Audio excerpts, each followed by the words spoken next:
starting a new company, and the fish will come with me. You can call me sentimental. The fish, they're coming with me. Who's coming with me? Who's coming with me? Who's coming with me? This is embarrassing. Having a dream is not enough. You've got to have a plan. And that's what Jerry Maguire discovered.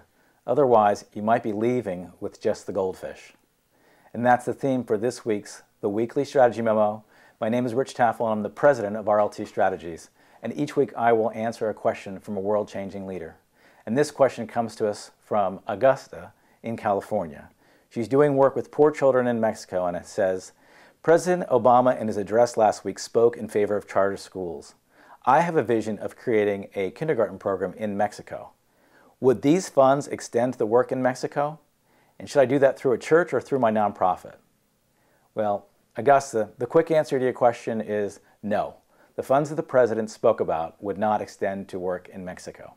And when the United States government does do work in Mexico, we do it through USAID, and actually kindergarten education is not a priority for them. So that's the short answer. But maybe I can help a little bit as you're trying to think this whole thing through. You really want a strategy, and you really want funding. The best way to get funding is to have a plan. The most important thing for a new nonprofit leader, a world changer, is they must write out a business plan. And that business plan has some very basic aspects. There's tons of these online, but let me give you a few quick pointers of things I would include in your plan. First, who? Who are you going to serve? Second, who? Who are you? Who is your board? What's your filing status? Have all that information available. What? What are you going to provide? In great detail. Explain it. How? How are you going to do it? What are the steps that you will be going through to accomplish this goal? And how needs to also be broken down into how will you staff it, how will you fund it, and how will you market it? Those are the basic outlines for a business plan, particularly for a nonprofit. You must have a plan to really attract funding. Let me talk briefly some suggestions for your particular situation about how to attract funding. A couple things. Once your plan is in place, well, that'll be key for starting. I'd like you to think about going local.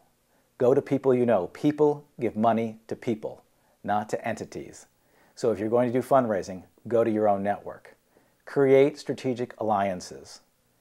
If you have an effort in Mexico, raise money from that. If you have an effort in the United States, raise money there. Different buckets can raise different amounts of money. Create those alliances, and you'll have all different types of venues. Another point is break down the work that you're doing. If you're working with poor kids, you're going to be dealing with nutrition, homelessness, and healthcare, in addition to education. Break those down. Those are all different funding groups, and there's different foundations aligned to each of those goals. You could approach all these different aspects. If you can do that, if you can approach all these different aspects in your plan, you'll be like another character in the Jerry Maguire movie and say, show me the money. I need to feel you, Jerry! Show me the money! Jerry, you better yell! Show me the money! And this is Rich Tafel with the Weekly Memo. I look forward to your questions, comments, and feedback. Thanks.